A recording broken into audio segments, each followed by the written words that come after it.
the woman he cast away, and the day she returned in a Rolls-Royce. In the bustling city of Illinois lived a man named Derek, known everywhere for his wealth, confidence, and power.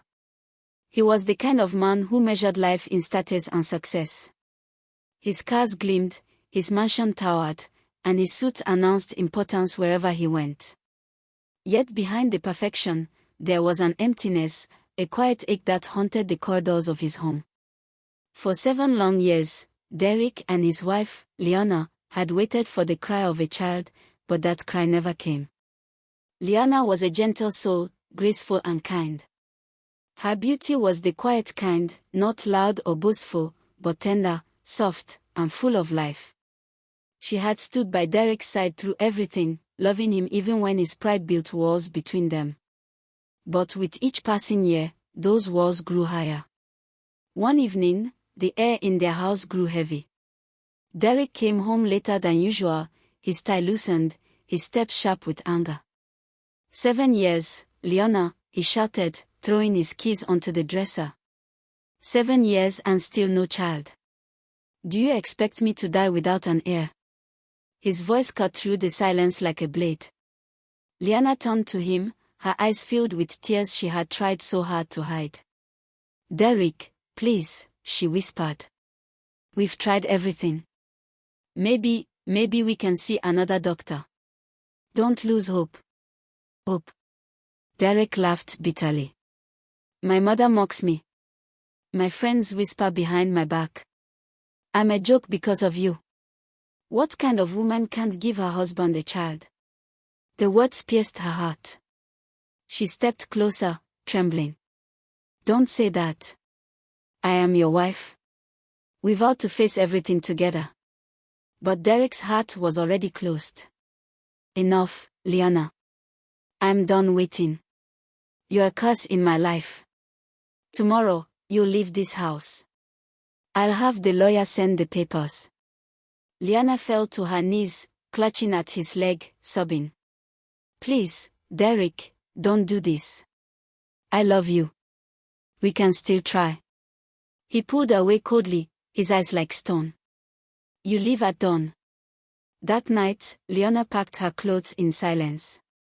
Every fold of fabric carried her tears. Before she closed the door behind her, she whispered to the empty room, I may leave empty-handed, but not empty-hearted. God will fight for me. Then she stepped out into the night. The streets were dark and lonely.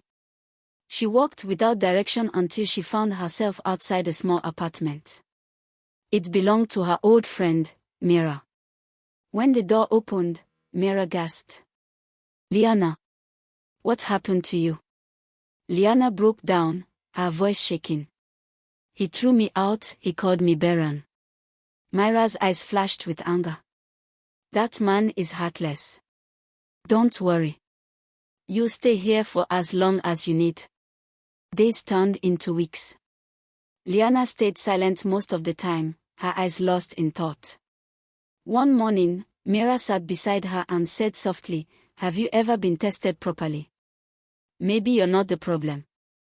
Leona shook her head. Derek said he was fine. He never agreed to get tested. Then tomorrow, Mira said firmly, we'll go to the hospital. At Gracefield Medical Center, Dr. Okoro greeted them kindly and ran a series of tests. 2 days later, he smiled warmly. Madam Leona, he said, your results are perfect. You're healthy and fertile. There's absolutely nothing wrong with you. Leona's eyes widened. Nothing. Are you sure? Completely sure, he replied. If there was no pregnancy, perhaps your husband should have been examined too. Leona sat still for a moment, her world shifting beneath her. Then tears filled her eyes, tears not of weakness, but release. So all this time, it wasn't me. Mira took her hand gently.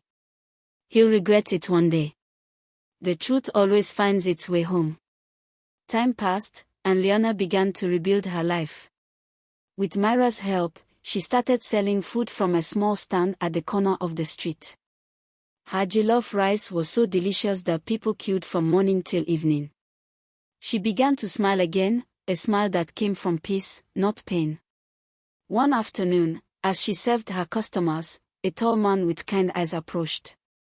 "Your food smells like heaven," he said with a gentle laugh. "2 plates, please." That was how she met Evan, an architect who worked nearby. He became a regular customer, and soon, a familiar friend. Every day, he'd come for food and stay for conversation. Liana found herself laughing again, something she hadn't done in years. Weeks turned into months. Their friendship deepened. One evening, as the sun painted the sky in gold, Evan said softly, "I lost my wife years ago. I thought I'd buried my heart with her. But meeting you, you've reminded me what peace feels like." Liana looked away, her heart racing. "I'm afraid to love again," she admitted. Evan smiled gently. "I understand. But I promise, I never treat you like you're not enough." His words melted the last of her fear. Months later, they were married in a quiet ceremony attended by Mira and a few friends. There was no luxury, no grandeur, only love, laughter, and gratitude. Their home was small but filled with warmth. Then one morning, Liana woke up nauseous. Every smell made her dizzy. Evan rushed her to the hospital, worried. Dr. Okoro walked in with a wide smile. "Congratulations, Mrs. Evan. You're expecting, and it's triplets." Liana gasped, her hands flying to her face. Evan stood frozen for a moment, then pulled her into his arms, tears glistening in his eyes. She wept too, tears of joy, victory, and grace. 9 months later, Liana gave birth to 3 beautiful boys. Her laughter echoed through the home, and for the first time, she felt truly complete. Years passed, and her small food stall became a thriving restaurant. She was no longer the woman who begged to be loved, she was a woman cherished beyond measure. Then, one sunny afternoon, a golden envelope arrived. It was an invitation, Derek's wedding. He was marrying a wealthy young woman and wanted everyone to see his perfect life. Mira chuckled when she read it.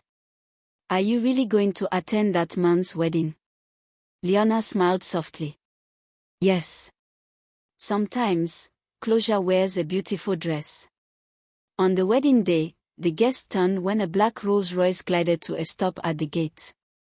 From it stepped a radiant woman in a flowing dress, grace in every movement. 3 young boys followed, each holding her hand. Whispers filled the crowd. "Is that Liana?" Derek froze at the altar, his jaw tightening, his heart racing. The woman he had once thrown away now stood before him, glowing, confident, and blessed with everything he thought she'd never have. Their eyes met. Derek's face drained of color as his bride looked at him, confused. Liana gave him a small, calm smile, not of pride, but peace. "God proved me right," she said quietly. She turned, took her sons by the hand, and walked away, her heart light, her spirit unbroken. And for the first time in his life, Derek felt what true emptiness was. Because the woman he cast away had become everything he could never be, whole, loved, and free.